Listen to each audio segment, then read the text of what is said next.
It is Tuesday, December 12th, and what a crazy weekend it was in the sports world. A lot of headlines, and Joe and I just want to talk about a few, starting with Shohei Ohtani. Now, Joe, we did a video on him last week where he would go, how much he would get, and not just us, but I think the world was wrong because he got a whopping $700 million contract over 10 years. And like I said, no one saw this coming, right? Yeah, he got $700 million over 10 years from the Dodgers. It's the biggest contract in sports history. Lips Lionel Messi there. Yeah. I mean, last week was crazy because we were following the story for we did a podcast on it on Friday. So there were reports that he even was on a plane to Toronto, and it turns out later that night that Murrow, it was fake news. It wasn't true. It was a misleading report. Do you even think? Go ahead. Yeah. Do you even think there was a chance of him coming to the Blue Jays? I think so. Yeah, I think so. The only thing is, like, would Ohtani want to go to Toronto and play maybe in Canada as well? Would he want that? Why would he come? But I mean, the Blue Jays are not a small market team. It's not like the Expo days here where there's $5 for tickets. So it was I guess he's with the Dodgers now. The rich get richer. The Dodgers have owned that division for upwards of a decade now. So I mean, the Dodgers are the team to beat. Look, I blame Jake. It's a Jake Chris. I think I heard him. I heard that he got a jersey from him, and he changed his mind real quick.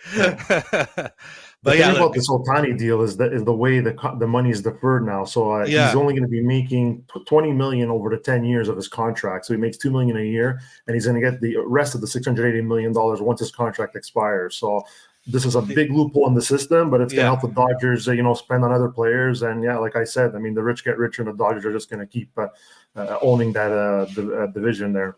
Yeah, look, it's they're going to be a force to be reckoned with, right? Next year. Now, next on our list, Joe, is your Oilers, the Edmonton Oilers. Are the Oilers back, Joe? Are the Oilers back? We're back. I told you this. I've been telling you this for a while. Like that smirking emoji? We're back. Now, look, they just finished beating New Jersey over the weekend, right? For a convincing 4-1 for their 7th straight win. I know you watched the game. I watched the game as well. Like I said, it was a convincing win. Up and down the lineup, they were firing at all cylinders. McDavid looks good. Draisaitl looks good. They were even getting some second-lane scoring, which I know, which was one of their problems, right? No one else was scoring other than McDavid and Draisaitl. Yeah, absolutely. They've outscored their opponents 35-12 over the 7-game winning streak. I mean, even before the winning streak, I guess once the coaching change did happen, they kind of started turning it around a little there. Yeah. And now they're looking more and more like the team that ended the year last year there when they went into the playoffs 14-0-1. Things are starting to click. I mean, McDavid's back. He doesn't look injured anymore. I guess the coaching change did help there in that sense for the Oilers. Exactly. Yeah, the penalty killing is, but I think they've allowed one power play goal over the last 31 or 32 attempts. That's phenomenal, considering they were probably the worst power play in the league before, worst penalty kill, in the league before that. So I mean, the Oilers, I think right now, they're on their way up. They're in action tonight as we speak against Chicago. Connor versus Connor, right?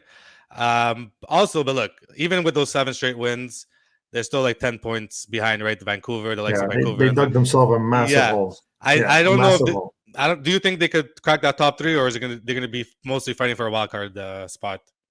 I know it's still early. It's still early. Look, it's not even Christmas early yet. The thing is, I also don't think they'll continue on this run of You can hope. I don't know if it's sustainable. But I mean, they control their own fate. They still got to play the Knights a bunch of more time. The not the Flames, but the Canucks. They never played the Kings yet. So I mean, you never know. You win all those games, and things change quickly in the world of sports, right? So now look, next on our list is we'll be going to football, right? The Bills beat the Chiefs in a controversial offside call. Now, what did you think about that game?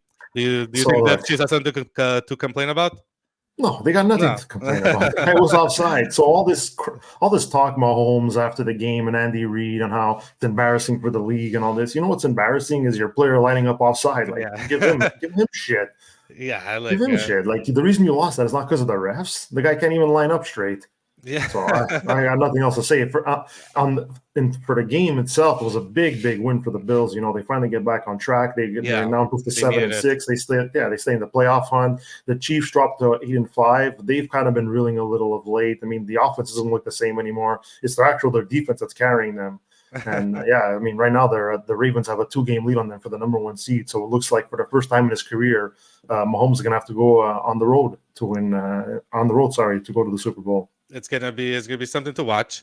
Another game that was interesting to watch is the Lions versus the Bears. Right, the Bears beating the Lions 28-13.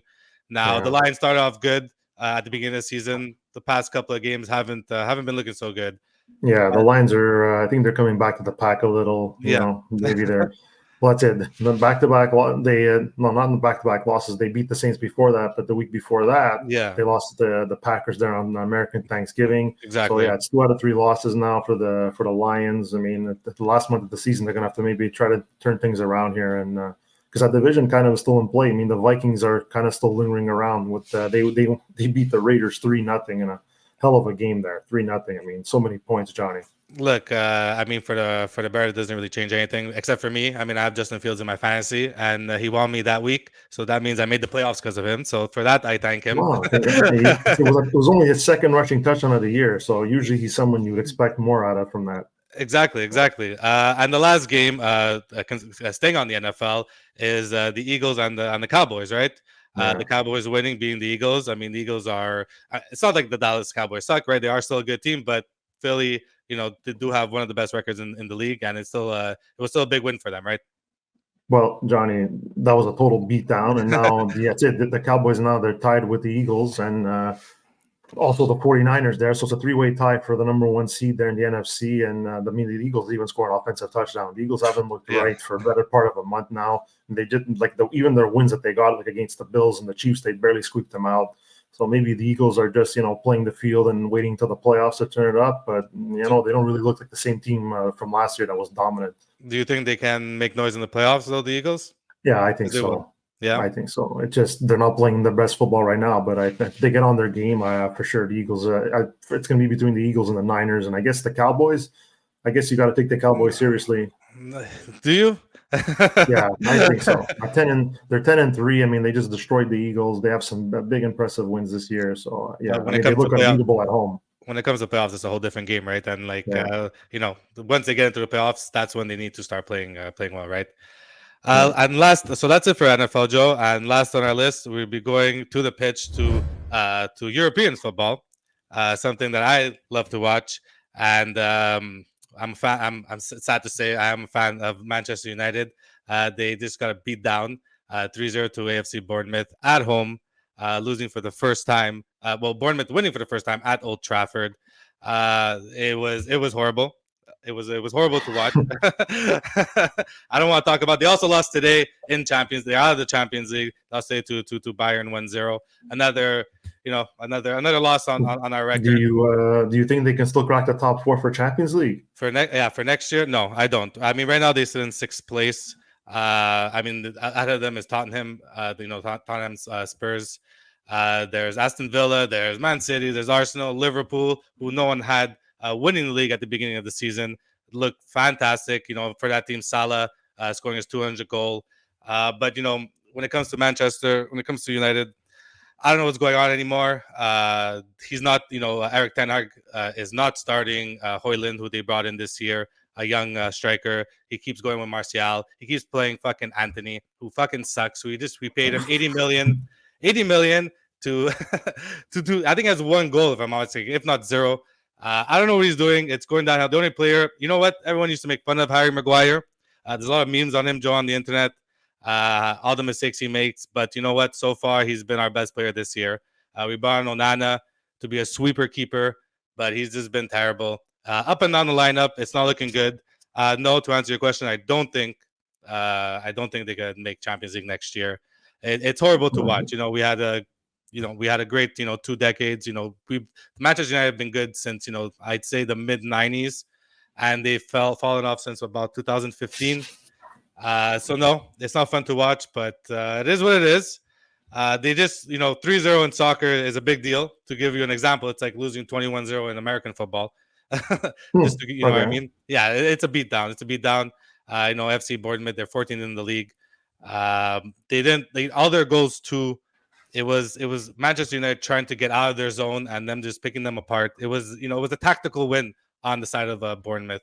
So yeah, I don't know. They have to go back to the drawing board. I don't know if Eric Ten Hag has to leave. But, I could ramble on forever, Joe. But for now, yes, it's not looking good for them. They sound a lot like the Patriots. It's exactly great for a while, and now they've fallen. Yeah, it's exactly like the Patriots. Just to compare sports, it is a little bit comparing like apples to oranges. But if I had to say, it's exactly like the Patriots. They've been good for so long, right? And now we just gotta eat shit for a while until we get good again. When the mighty falls. Yeah, how the mighty have fallen. But look, Joe, I think that's it for the major. Oh, wait, there is one more headline. John Tavares, back to the NHL. Sorry, John Tavares getting his 1,000th point with his father in attendance. Well, he got his 999th point off a goal and his 1,000th point off an assist, a tip assist, with Morgan Riley scoring the game-tying goal. They did end up losing in overtime there, but his dad in attendance, which was, I don't know if you saw the highlights, but it was incredible to watch. Yeah, it was incredible. I wonder how Islander fans feel about him getting 1,000 points. Yeah. Well, look, I know the Islanders bench, anyways, they did congratulate him. They weren't sour about it. But that's the great thing about sports. Seeing his father so happy for him, it's great to watch. But look, I think that's it. That's the major headlines that we wanted to cover. Guys, if you guys have anything to comment at the end, let us know what you guys think about the weekend in sports. Please like and subscribe if you want to see more content like this. And until then, have yourself a swell evening.